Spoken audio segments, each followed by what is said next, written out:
coming up on the World Sailing Show. We head to the Atlantic for the New York Vendée. Continue our look at the classes competing at the Paris Olympics and find out what it takes to even the keel.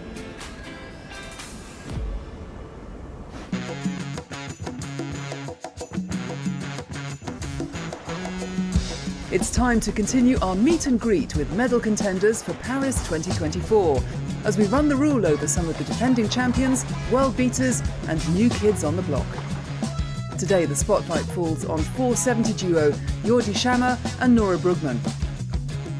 Having played bridesmaids on the two previous occasions, the Spanish pair won World Championship gold in Mallorca this March. Finally winning the World Championship was super special. With Nora, we were 2-time silver medals, also last campaign, 3 times medaling, but never win the gold. So kind of a dream come true to win a senior World Championship on an Olympic class. It's a good sign that we were able to take the gold at the World Championship. We're very happy about it, but we know that the Olympics is a completely different race. We don't go there with more pressure or with the expectations really high. We just are really focused on the details until the summer, and obviously that will be the moment where we need to perform our best. And the World Championship is just a good sign, I guess. The 470 mixed class is new for the Paris Games, but Schama had no doubt that he wanted his fellow Catalan sailor on board for this Olympic campaign. I knew Nora had a lot of experience in the boat and also had what it takes to win a medal, or at least to do a campaign to perform. So I had quite clear that I wanted to sail with her. We've been sailing in the same fleet, Optis and 420s, and eventually in 470, but obviously in 2 different fleets. We've known each other for many, many years, so it's kind of meant to be. Out on the water, the pair admit that they're not the quietest during races.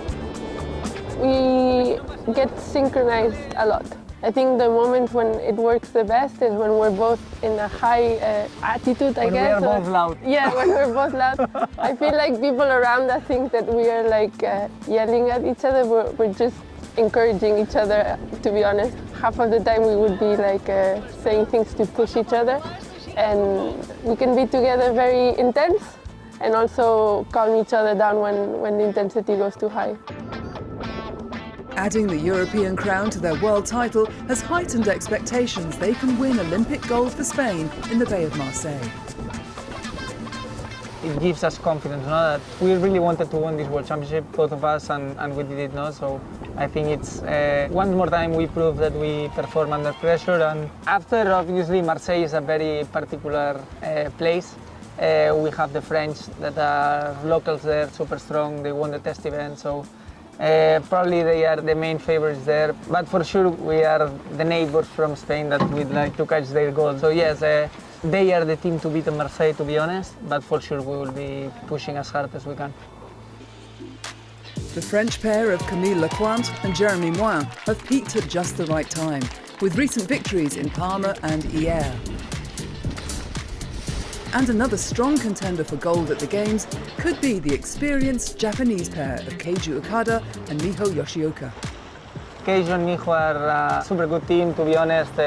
Keiju, I know Keiju from a long time, also since last campaign we were training together in Tamami, and he's a super talented guy, and to be honest we've learned a lot from them. I learned a lot from them and from him especially, so for sure they will be one team pushing strong in the Games. The Bay of Marseille could throw up almost any conditions this summer, but the Spanish pair know the waters well. After bronze in Tokyo, Schama will hope to move up to the top step in the new mixed 470 class with Brugman. Well, for me personally, it's going to be my first time at the Olympics, so that is very special. And I think being able to do it with Jordi and also our coach, they have a lot of experience in going to the Games and obviously winning medals. So it's been really good for me to learn from them, and that they share their experience with me and kind of put me in context. So when I get there, it's all going to be new for me, but I'm kind of already in that mindset. The Games are always special, no? I think it's also games close from home. We will have many people from our country coming, and for sure we really hope to perform, but also to enjoy and, yeah, hopefully win another medal for our country.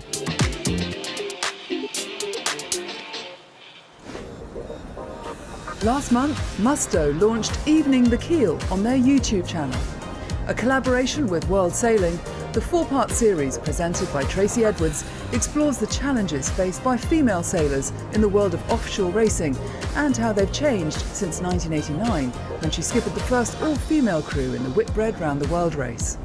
Some say our maiden campaign was the start of a real drive for women to be given the same opportunities as men in the world of offshore racing. But over 30 years later, how far have we actually come? I think there is definitely an imbalance in sailing with women in the sport in general. I feel that it's not only in sailing, you know, it's pretty much the nature of a lot of sports. In reality, unless you're a very experienced sailor who's been on the team for a really long time, and adding to that you're female, it can be quite tricky to actually get a chance to do a lot of the roles on the boats. For me, at the time I arrived in offshore sailing, arriving at that point, it was already acceptable that women could sail boats, thanks to Tracy Edwards, the maiden crew and what they did. So I was coming off the back of that, so it was acceptable. It was no longer embarrassing or a shame or unlucky, and it was now, oh, you know, females can do this just as well as we have. I think diversity is key in any team, sport team, in the work environment, you know, in the office or any kind of environment, because it's not just about like female-male balance, but it's just diversity in general. Different perspective, different background, different cultures. I feel that then like it's such a broader spectrum where everybody brings something into a team and bring a different perspective. So instead of like ending up with a really close view, you're actually ending up with a super wide view about things.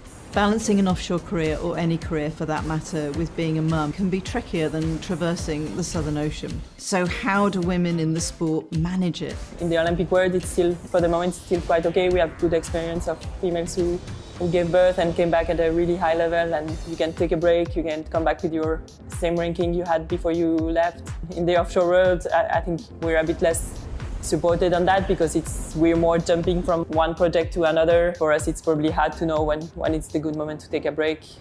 I don't know if it's more difficult for women than for men to handle both the personal life and the professional life. It's true that what happens during pregnancy and what happens after has way more effects on women than men. I chat with Will, the other co-skipper, a lot, and he is 29 and I'm 27, and we were saying, maybe in 5 years we both have children. He said, yeah, but Rosie, if you want to have children, how are you going to manage? So it involves a little bit more thinking and managing, I think. And as well, if you see the physical work on the boat, I think you're not able to do it if you're pregnant or you're just recovering from having a baby, you know? There were many women before me, so we will find a way too, for sure. Our journey to even the keel is a long one, but it's a battle worth fighting. We weather storms, only to be hit by another one. But a smooth sea never made a skillful sailor.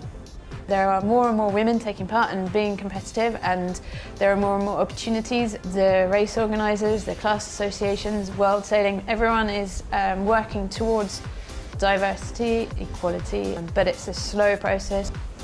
There's a shift and change now, because as soon as we grow better in diverse hiring and recruitment, as soon as we stop choosing the easy way out, hiring from our old boys network, all those teams who hired females on the boat, they see the upside of it, so we can see that we are making great steps.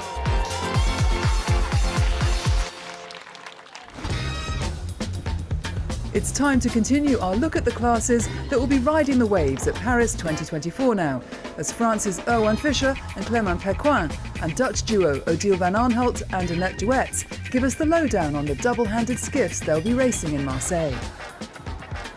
The 49er is the double-handed men's skiff at Paris 2024. The 49er FX is the women's skiff. The 49er fix and the 49er class are pretty similar. We sail the exact same hull, but because the men are heavier and taller, they have a longer mast and bigger sail area. The boat has 3 sails. We use the main sail and the jib always, and we use the colorful gennaker to sail in the downwinds. While I'm sailing, I'm looking about the wind shift. We speak together to take some decision where we tack, where we jibe. We can trim our boat for any wind there is. When there are light winds, we try to make the sails as powerful as possible so we can hike into it and have pressure. And when it gets very windy, we want to decrease that power, have flat sails so we can keep going fast. The 49er is very tiring, so we need to have a good physical preparation.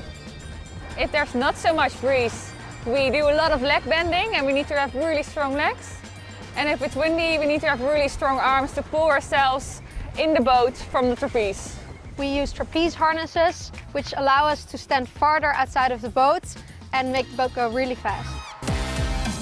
Paris 2024, we will have 19 boats on the starting line, and we will have 4 days of racing on fleet. And on the 5th day, we have the medal race with the top 10 competitors to decide who wins the medals. In Marseille, there are lots of mountains and islands around, so the wind's very funky. Sometimes we have some sea breeze, very light and choppy condition. We can also have some mistral, strong wind with a big wave. So we can have, like the forecast, around 20 to 30 knots, maybe more. We have a really good fleet, so there are a lot of medal contenders, but among them are Sweden, Brazil, USA, Norway, Poland, Spain, Italy. And us, hopefully. I think maybe 8 boats can got a medal. Bart Lambrix and Floris van der Werkel, who are very good. They won 3 times the World Championships. And we have a Spanish boat, Kiwis, Croatian guys. We have a lot of boats can manage to get a medal.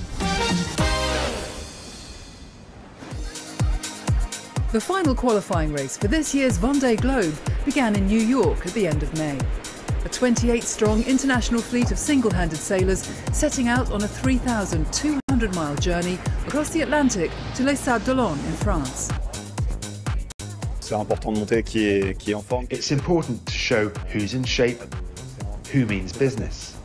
It's for yourself, to build up your self-confidence. And if there's a bit of an advantage to be gained, so much the better. The aim is to win this New York Les Sables race. Sur cette New York Les Sables. The rule says only 40 boats can start the Vendée Globe, and I'm number 40. So to keep my place, I had to continue to sail as many miles as possible. I'll have to sail in my safe mode for this race though, so as not to break anything and get to the finish. Sam Davis and fellow Brit Sam Goodchild were the early front runners, although the weather was testing the fleet, who constantly needed to tack to find breeze.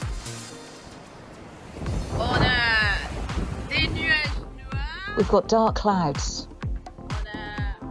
We've got a bit of blue sky.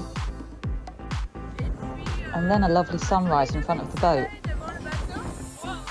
Whoa, I'm staying inside now, and that's it. It's very unstable. Boris Herman had chosen to take a northerly route across the Atlantic, which didn't appear to be any faster. Have a look. Malizia is this fast.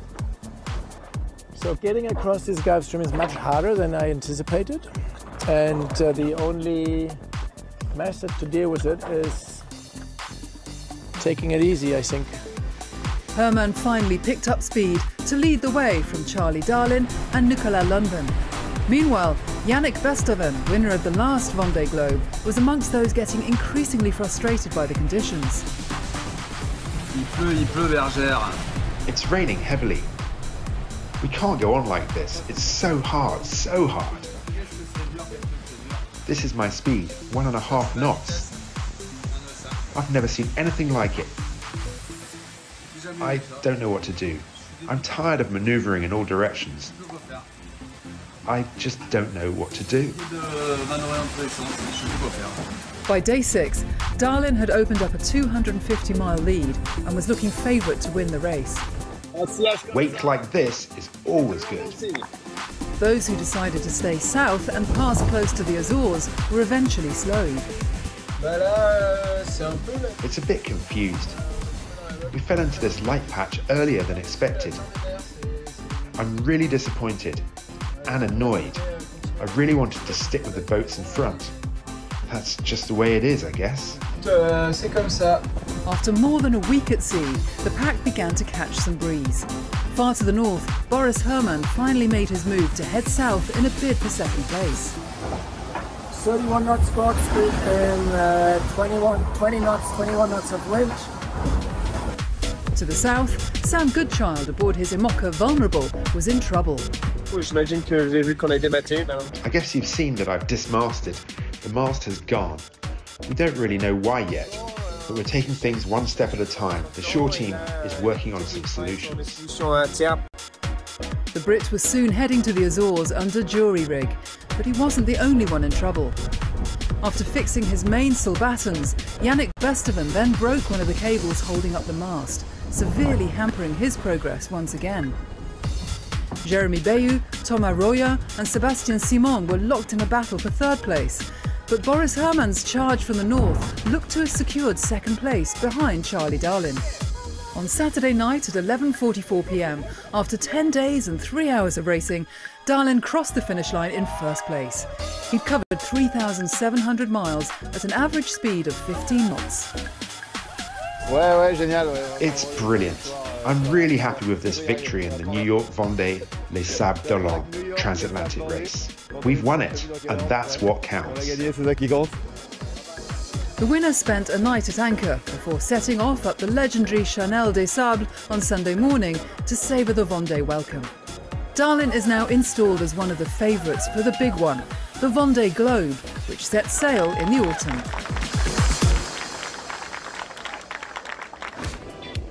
It's time to catch up with some of the other stories making news around the world.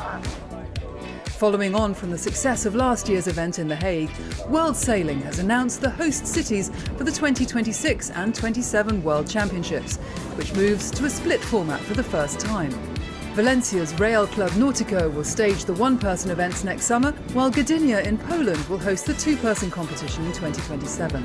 Both championships will also stage para-inclusive events and act as the first Olympic qualifiers for the 2028 Los Angeles Games. Strong winds caused havoc on the water as Sail GP made its debut in Halifax, Canada. Fleet racing at round 11 marked by several near misses before Australia became the second team in as many regattas to capsize. Despite the drama, Emirates Great Britain made it through to the final, along with France and Denmark, with Giles Scott holding off the other two boats to record GBR's third win of the season. The result moves them up to sixth place in the championship, with New Zealand still leading and 2 rounds left to race. France and Italy have dominated competition at the Wingfoil European Championships on Lake Silvaplana in Switzerland. 55 riders from 14 countries were taking part in the 5-day event, with Mathis Guillot of France topping men's qualifying and Italy's Maddalena Spano doing the same in the women's event. Guillot only needed one race in the final series to secure gold, ahead of compatriot Oscar Leclerc, while Spano was equally impressive, beating teammate Marta Mong in her opening race to claim the women's title. Finally, the 52 Super Series has made its debut in Newport, Rhode Island for the second regatta of the season. Quantum Racing dominated the opening 4 days, winning half of the first 6 fleet races. Going into the final day, they held a 3-point lead over their nearest rival. But a last-place finish for Quantum in the penultimate round saw them surrender that lead to the Thai-flagged Vayu, who secured overall victory with 8th place in the final race. The result leaves Vayu 6th in the championship, although Quantum retained the lead despite their disappointing finish in Newport.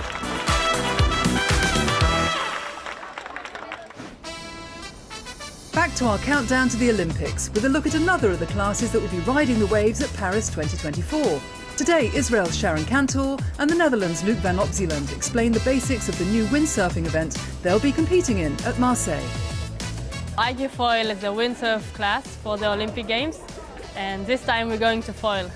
It's the follow-up of the previous Air 6 class. It's a little bit more extreme, it's a little bit more exciting. It's a step into the future, into the right direction.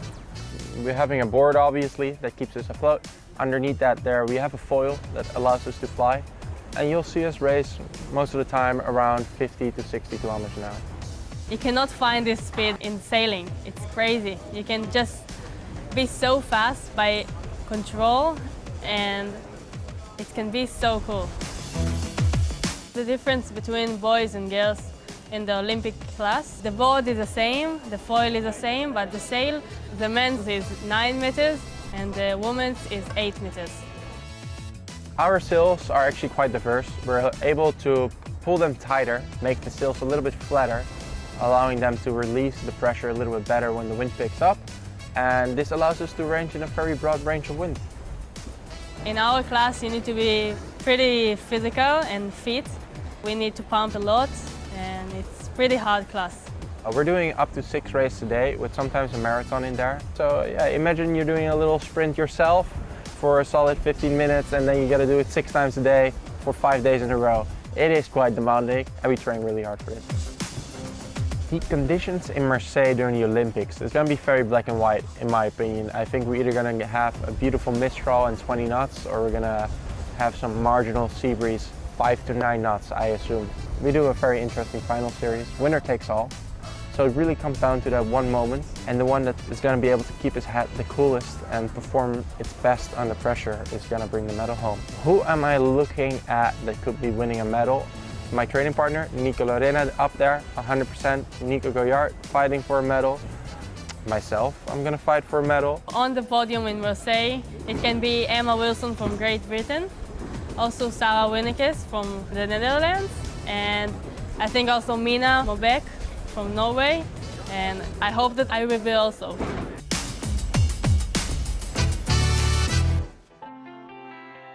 That's it for now. Next time, we finish our countdown to the Paris Olympics. And Sail GP heads to San Francisco for the finale of Season 4.